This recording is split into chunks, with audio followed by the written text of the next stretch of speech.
ఆదివారం మంత్రి నారాయణ రేవాలవారి వీధిలో ఏర్పాటు చేసిన పార్కు పనులను మరియు మినీ ఫంక్షన్ హాల్ పనులను నిశితంగా పరిశీలించారు. ఈ సందర్భంగా ఆయన మాట్లాడుతూ ఎన్నికల సమయంలో సర్వేపల్లి కాలువ మీద ప్రచారం చేస్తున్న సమయంలో ఒక కుర్రవాడు తనని పార్కు అవసరం ఉందని కోరాడని, దానిని దృష్టిలో ఉంచుకుని ప్రభుత్వం ఏర్పాటు వెంటనే పార్కు అభివృద్ధి చేయడం జరిగిందని పేర్కొన్నారు.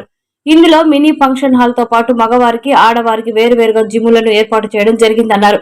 నామినల్ రుసుముతో మినీ ఫంక్షన్ హాల్ ను అందుబాటులోకి తెచ్చామని, అందులో 300 నుంచి 500 వరకు సరిపడే అవకాశం ఉందన్నారు. 54 డివిజన్లో నగరపాలక సంస్థ ఆధ్వర్యంలో ఏర్పాటు చేసిన ఆటోల రీఛార్జింగ్ యూనిట్ కు సంబంధించి ప్రహరీ గోడ నిర్మాణానికి శంకుస్థాపన చేశారు. డిప్యూటీ మేయర్ రూప్ కుమార్ యాదవ్ మాట్లాడుతూ మంత్రి నారాయణ పదవి బాధ్యతలు చేపట్టినప్పటి నుంచి సిఎస్ఆర్ ఫండ్స్ ఎక్కువగా తీసుకుని వచ్చి నగర అభివృద్ధికి తోడ్పడుతున్నారని కొనియాడారు. ఈ కార్యక్రమంలో నగరపాలక సంస్థ కమిషనర్ నందన్, వివిధ శాఖల అధికారులు, స్థానికులు పాల్గొన్నారు.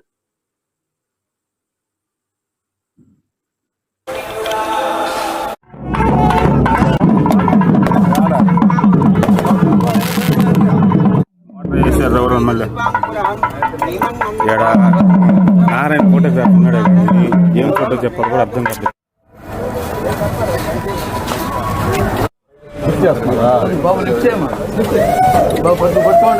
అది పట్టుకోండి.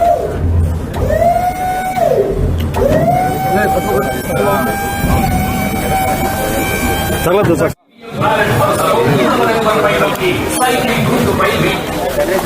200 వెహికల్స్ నెల్లూరు వాళ్ళు ఒక ఏజెన్సీతో అగ్రిమెంట్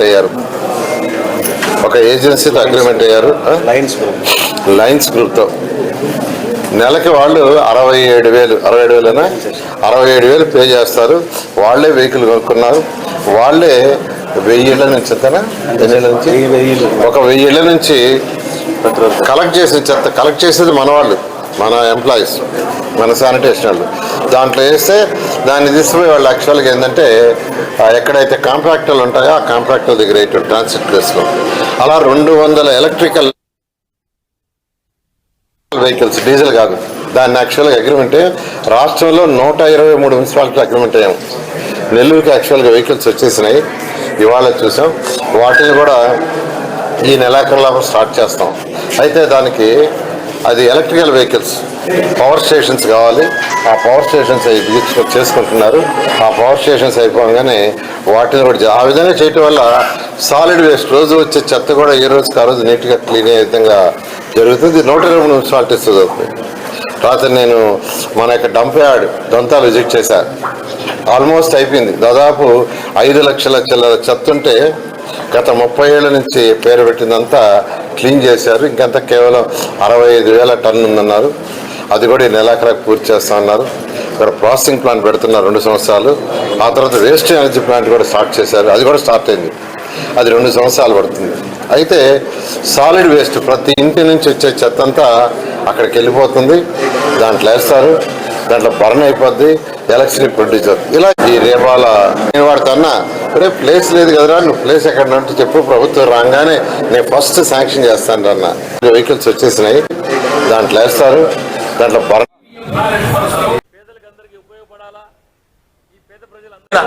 పేదలు, దళితులు నివసించేటువంటి ప్రాంతంలో ఒక అత్యాధునిక వసతులతో ఫంక్షన్ హాల్ నిర్మించాలా.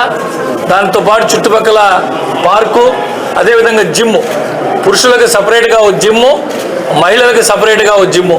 మీరే చూశారు, అద్భుతంగా తీర్చిదిద్దారు నారాయణ సార్ గారు. ఇదే కాకుండా నెల్లూరు నగరం మొత్తం అద్భుతంగా తీర్చిదిద్దుతున్న నారాయణ సార్ గారు.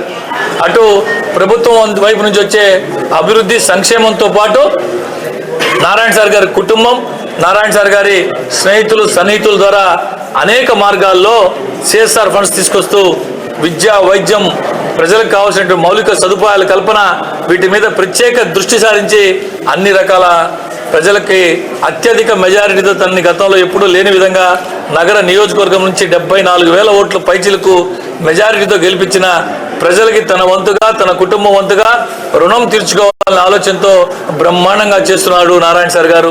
మరి నెల్లూరు నగర ప్రజలందరూ కూడా నారాయణ సార్ గారికి వారి ఆశీస్సులు, భగవంతుని ఆశీస్సులు ఉండాలని చెప్పి ఈ సందర్భంగా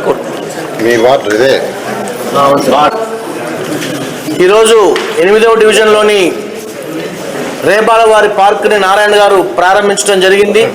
ఏదైతే ఇక్కడ జరుగుతున్నటువంటి పనులను పరిశీలించడానికి వచ్చినప్పుడు చూస్తే ఎక్కడా కూడా నగర వ్యాప్తంగా కూడా ఉండేటటువంటి పార్కుల్లో అత్యాధునికంగా పేదలు దళితులు ఎవరైతే పేద మధ్యతరగతి ప్రజలు ఉంటారో వారు చిన్న చిన్న ఫంక్షన్లు చేసుకోవడానికి బర్త్డే ఫంక్షన్లు కానివ్వండి, అదేవిధంగా ఏ ఒక చిన్న ఫంక్షన్ చేసుకోవడానికి కూడా పార్కులోనే ఏసీలు బిగించి ఈరోజు ఒక చిన్న హాల్ లాగా కూడా ఏర్పాటు చేసి ఈరోజు వారందరికీ కూడా ఇవ్వడం జరిగింది. నగర వ్యాప్తంగా కూడా ఎన్నో అభివృద్ధి కార్యక్రమాలు కూడా ఈరోజు రాష్ట్ర పురపాలక శాఖ మంత్రివర్యులు పెద్దలు నారాయణ గారు కూడా ఈరోజు చేస్తూ ఉన్నారు. ఫండ్స్ గురించి వదిలేయండి, నేను డెవలప్మెంట్ చేయాలా, అలాంటి చేయాల్సిందే. ఒక్కసారి ఆయన విజిట్ చేసినప్పుడు ఆయన కంటికి కానీ బాగా లేదనిపిస్తే ఇమ్మీడియట్గా ఇది మార్చేసేయండి.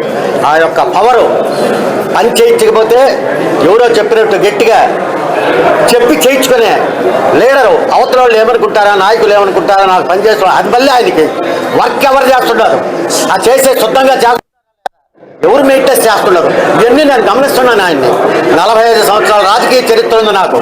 ఈ విధంగా గట్టిగా మాట్లాడారు లీడర్ని ఆయనే చూస్తున్నాను. ఆయన ఏంది చెప్పిన పని శుద్ధంగా చేస్తున్నారా లేదా, లేకపోతే మీరు అనిపిట్టి అంటాడు. ఎంతమందిలో కూడా ఎంత దమ్ము కావాలి, దానికి ఎంత దమ్ము కావాలి లీడర్ ఆ విధంగా మాట్లాడడానికి, అది ఆయనలో ఉంది. అది ఉంది కాబట్టి ఆయన చెప్పగలుగుతున్నాడు. తర్వాత మాకు చేస్తారా లేదా ఏంటి పరిస్థితి పల్లె మనం జనాలకి ఏం చెప్పాము, వాళ్ళు ఏం చేస్తున్నారు, అదే కావాలి ఆయనకి. మనం చెప్పాడు, ఇప్పుడు తిరుమల చెప్పాడు, అక్కడ ఆ రోజు చెప్పారు, ఇమీడియట్గా చేసేసాడు ఆయన. ప్రజలకు కావాల్సింది ఏంది, 10 మంది చెప్పిన పని చేసే లీడర్ కావాలి. ఆ లీడర్లో